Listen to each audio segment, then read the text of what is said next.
So, there's no better way to start the year than with new, exciting goals, right? And if you're in the architecture world, there's always that new software in your list that you want to master. So, in today's video, let's talk about what software you have to have in your resume in 2020. Hey guys, Oliver here with a new video. I hope you guys are doing great. If you're new here, I post weekly videos all about architecture, especially visualization and representation, but every so often about extra topics like this one. 2020 has tons of new content planned, so consider subscribing. Alright, first of all, there isn't a magical single software that is going to fulfill all of your architecture needs. The best architect has a handful of skills to tackle each problem with ease. Now, each software has unique features that can help you achieve better and faster results. So, let's talk about these softwares in groups. Then, all you gotta do is pick one of each group and you will be covered in all aspects.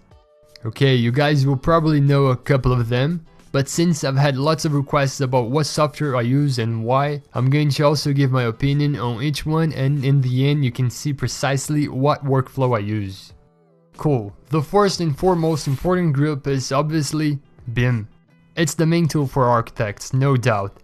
Today it is a must in your skill set. A couple of years back some would say that this would be a plus in a resume, but it isn't anymore, it's a complete necessity. So if it's still of today, you don't know a BIM software, it has to be your priority for sure. There are basically three main softwares that I can highlight here. ArchiCAD, which is very intuitive to use. You can go pretty easy from a basic messing to a very detailed 3D model with all the documentation info in there. It is made specifically for architects.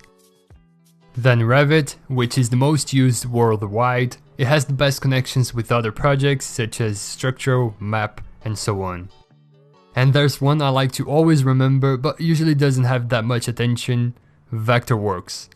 From all three, it has the best tools to create the 2D drawings from 3D, although I find the 3D modeling part a bit confusing.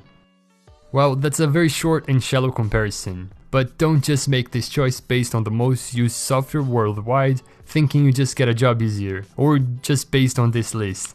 I've used all of them, and for me personally, Revit is too square. Maybe because I was never really an AutoCAD user and Revit has a bit of that workflow. And also I feel that the software focus is more towards the civil engineering world. Then looking more into ArchiCAD, I saw that some big companies also decided to use it. I found it very easy to use, to visualize and design exactly what I wanted. The learning curve isn't as steep as Revit.